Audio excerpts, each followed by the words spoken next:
Di Jimangsa Cikabayan katinggal nguseup di sisi walungan.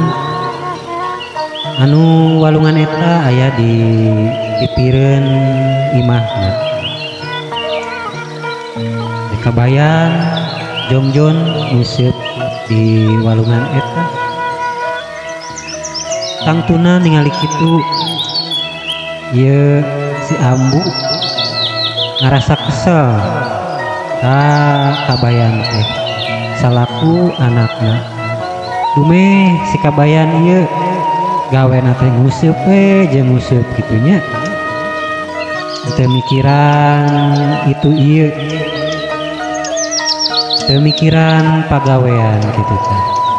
Atuh si Ambu ningali kitu mah kesel kitunya, ayo we gitu nguseup ka si Kabayan teh. Atuh teu lila si Ambu nyampeurkeun ka si Kabayan keur nguseup teh. Bari pok manehna nyarita. Kabayan ari maneh teh pagawean saban poe ngan ukur nguseup we jeung nguseup. Kapan kudu usaha hirup mah na arek dahar jeung eupan lauk naing teh. Cik atuh ngalengkah ka mana weunangan pakasaban.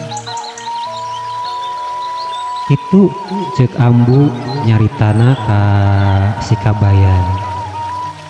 Atuh ngadengi kitu mah si Kabayan ngalieu ka Ambu bari sorot socana lugu kitu. Bari pek manehna teh nyarios ka Ambu. Nah ari Ambu hirup mah ulah teuing loba kacapek. Kapan rejeki mah geus diatur ku Gusti Allah, ari Ambu percaya teu ka Allah. Itu jawaban si Kabayan. Jigana eueuh beban wae hirupna nya palawargi sadayana. Si Ambu oge kesel ngadangu kitu mah. Bari pok di nyarita ka si Kabayan. Ih atuh Kabayan. Kapan ari Allah masihan rejeki teh kudu make usaha. Coba atuh indit datang ka Juragan Dharma anu aya di lembur pasawahan, meureun aya pagawan keur maneh. Di Juragan Dharma teh digawe naon we diberena. Ngadangu pok-pokan Ambu kitu. Si Kabayan ngahuleung sakedapan. Teu lila manehna ngajawab. Nya heuh, geura we atuh da urang coba, geus atuh Ambu ulah loba pepeka ayeuna uing dek indit ka Juragan Dharma.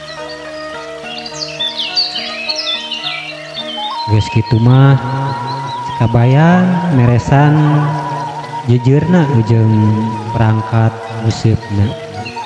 Tuluy eta si jejer teh dikeundeun dina galar imah anu dijieun tina bilik.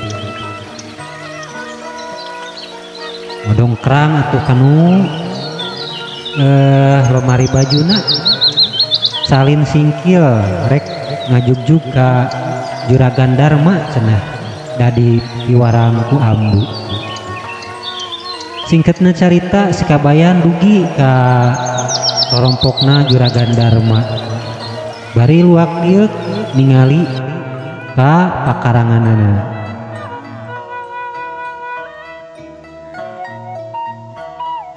Punteen sampurasuwun.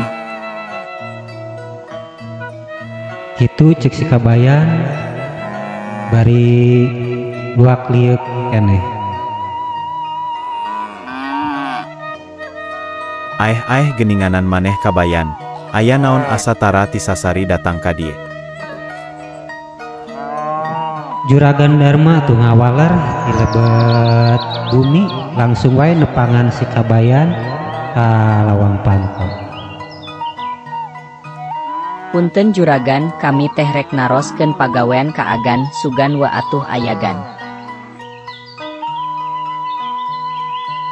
Ngadangu kitu Juragan Dharma surti yen si Kabayan teh rek neangan gawe itu ka Juragan Dharma. Hukum silapok Kabayan, lamun maneh hayang digawe di dieu kudu rajin. Kuring butuh batur keur ngajaga kebon jeung ngurus sapi. Kitu walerana Juragan Dharma kasih kabayan dinu harepan.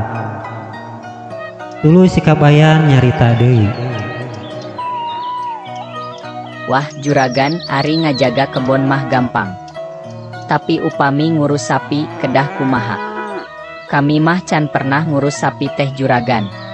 Dasar kabayan gitunya. Sagala-galana ge embung capek kitu tah. Bari nanyakeun deui ka Juragan Dharma. Ieu walaran Juragan Dharma teh ka si kabayan. Tong hariwang kabayan, maneh cukup ngarit jukut jeung nyangkaruk sapi unggal isuk jeung sor, terus kandang sapi na diberesihan. Tong kaliwat, podolna, kudu diurus pandek dijieun pupuk jang sawah. Itu ceuk Juragan Dharma walaranana. Atuh si kabayan oge ngut-ngutan ari ngadangu Juragan Dharma kitu mah. Ih Juragan, ari jukut teh kudu dicokot heula di leuweung. Hadeuh kumaha atuh ambuing jaba kudu nampanan podol sapi pan rieut Juragan. Ngadangu si kabayan kitu atuh Juragan Dharma ge ngarasa heran gitunya bari jeung ngamaklum si kabayan atuh da. Ari maneh kabayan, ari gawe teh kudu sabar. Mun henteu moal menang upah, hagai ari teu daek ngalajukut mah ngan moal menang duit meren moal di kulian. Kumaha tah kabayan? Juragan Dharma mamatahan ka si kabayan bari jeung mere pengertian gitu teh. Yen gawe teh kudu jeung buktina gitu, henteu sekaligus itunya kudu aya prosesna. Tuluy ngadangu kitu mah kabayan pok weh nyarita. Nya montong atuh Juragan, kami teh matak dongkap ka dieu teh milarian duit, tapi kieu Juragan, kumaha upami abdi tiasa mendakan cara supaya sapi henteu kudu dipangaritkeun, naon hadiahna tah kira-kirana. Si kabayan geleh-geleh. Kalakah nawaran hiji hal anu aneh ka Juragan Dharma. Juragan Dharma ngawaler. Hahaha, na ari maneh kabayan aya wae maneh mah. Heg atuh upami bisa, kuring bakal masihan maneh emas sapotong.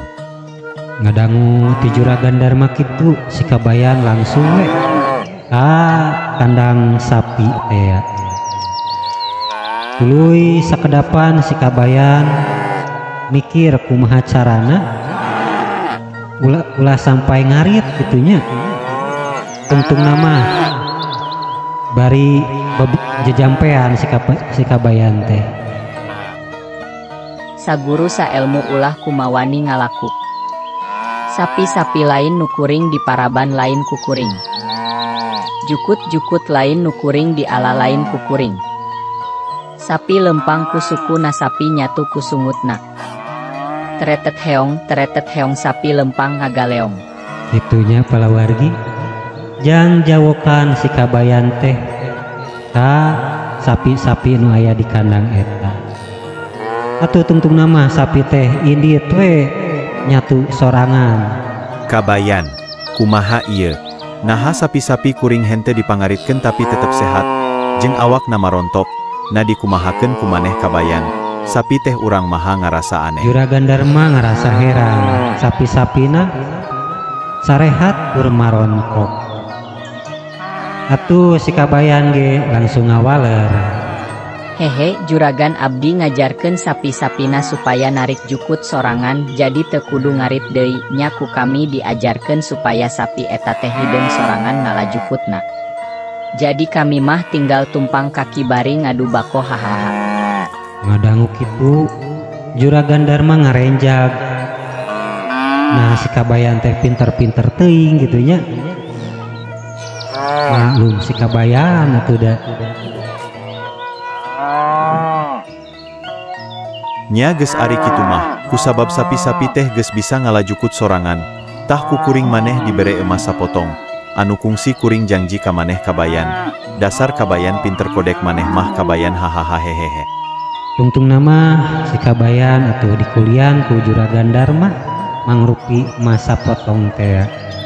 Atuh tekung silila manehna wih ka bumina.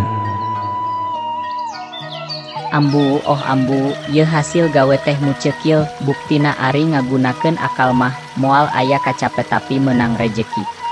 Itu cek si Kabayan ka Ambu nyariosna. Hadeuh Kabayan lain kitu atuh.